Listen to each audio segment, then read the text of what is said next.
استاذ کی رہنمائی ہی میں دین کو سیکھا جا سکتا ہے، سیلف اسٹڈی نہیں کہ خود سے کچھ پڑھ لیا، ادھر ادھر مطالعہ کر لیا تو پتہ چلتا ہے کیسے لوگ نکلتے ہیں۔ مولانا مودودی جیسے لوگ نکلتے ہیں، ذاکر نائک جیسے لوگ نکلتے ہیں، ڈاکٹر اسرار جیسے لوگ نکلتے ہیں، مرزا علی جیسے لوگ نکلتے ہیں، اور دیگر بردر جو مشہور ہیں انڈیا پاکستان میں ایک ایک سے، یہ لوگ نکلتے ہیں۔ کچھ لوگ رہتے ہیں اپنا دکان چلاتے ہیں پھر غائب ہو جاتے ہیں، بہت سارے لوگوں کو گمراہ کر کے چلے جاتے ہیں، بڑی بڑی جماعت کو گمراہ کر کے پھر منظرنامے سے غائب ہو جاتے ہیں۔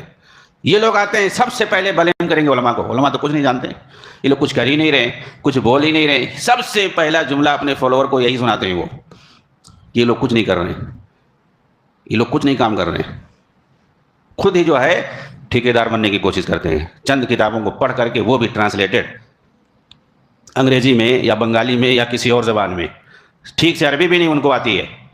ان کے جو سب سے سرگنے مولانا مودودی کی بات اگر کرے، وہ عربی جو ہے، عربی میں کوئی چیز لکھنا نہیں جانتے تھے، عربی میں ان کی کتابیں لکھی جاتی تھیں۔ مولانا مسعود عالم ندوی جو اہل حدیث عالم تھے، جنہوں نے محمد بن عبد الوہاب رحمہ اللہ پر جنہوں نے کتاب لکھی ہے، بہت بڑی کتاب لکھی ہے، ان کے دفاع میں انہوں نے بہت بڑی کتاب لکھی ہے، وہ ان کی کتابوں کا عربی میں ترجمہ کرتے تھے، اس کے بعد وہ عربی میں جاتی تھی۔ مولانا مودودی زندگی بھر جاتے تھے سعودی عرب اور دوسرے عرب ممالک میں چندہ کرنے کے لیے، ساتھ میں ایک اپنا ترجمان لے کر کے جاتے تھے جو ان کی بات کہہ سکے۔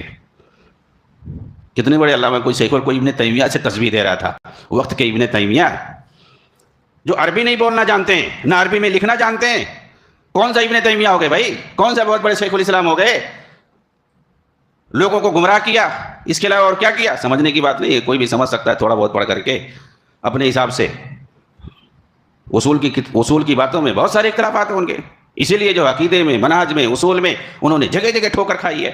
مطالعہ کیا انہوں نے گہرائی سے، کس چیز کا؟ فلسفے کا، ہیگل کے فلسفے کا انہوں نے مطالعہ کیا ہے، اور وہی نظریہ لے کر کے اسلام میں وہ لانچ کرنا چاہتے تھے باقاعدہ۔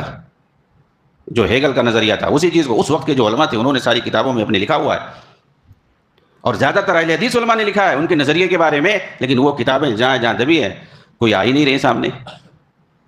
جو سچائی، جو حقیقت اہل حدیث اور ان کے بارے میں لکھی ہے ان کے زمانے میں، آج سے 50 سال 60 سال پہلے، وہ ساری کتابیں ویسے کے ویسے پڑھی ہوئی ہیں، نہیں آ رہی ہیں سامنے۔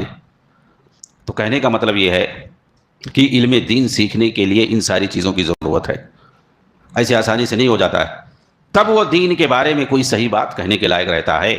وہ طول و زمانی، مطلب ایک لمبی مدت درکار ہے۔ جو آخری چیز ہے، چھٹی چیز، وہ طول و زمانی، آخری جو چیز ہے وہ کیا ہے؟ ایک لمبی مدت درکار ہے۔ یہ نہیں کہ آؤ ہم 2 مہینے میں تم کو قرآن سکھا رہے ہیں، عربی سکھا رہے ہیں، 1 مہینے میں پیکج نکلتا ہے آج کل، 6 مہینے میں تم کو ہم حدیث سکھا رہے ہیں، اتنے دن میں یہ سکھا رہے ہیں، ایسا نہیں ہوتا ہے، کوئی پیکج ویکج نہیں ہے۔ طول و زمانی، امام شافعی نے کہا ایک لمبی مدت لگتی ہے علوم دین سیکھنے کے لیے، دینی علوم سیکھنے کے لیے ایک لمبی مدت درکار ہے۔ میں بتا رہا ہوں کہ یہاں 10 سال 15 سال لوگ لگا دیتے ہیں، لیکن وہ دعویٰ نہیں کر سکتے کہ ہمیں اچھی طرح سے معلوم ہے، اچھی طرح سے معلوم ہے، ہم نہیں کہہ سکتے ساری چیزیں۔ آدمی ہمیشہ سیکھتا رہتا ہے، پڑھتا رہتا ہے، اس کی عمر ختم ہو جاتی ہے وہ پڑھتا ہی رہتا ہے، جو کچھ بولتا ہے وہ پڑھ رہتا ہے۔ وہ 10 گھنٹہ پڑھتا ہے تو اس میں سے 1 گھنٹہ مشکل سے بولے گا اس کے بارے میں یقین کے ساتھ۔ تو آخری جو چیز ہے لمبی مدت، طول زمان، اخی لن تنالوا العلم الا بستۃ ذکاء وحرص واجتہاد وبلغۃ وطول وارشاد استاذ وطول زمانی۔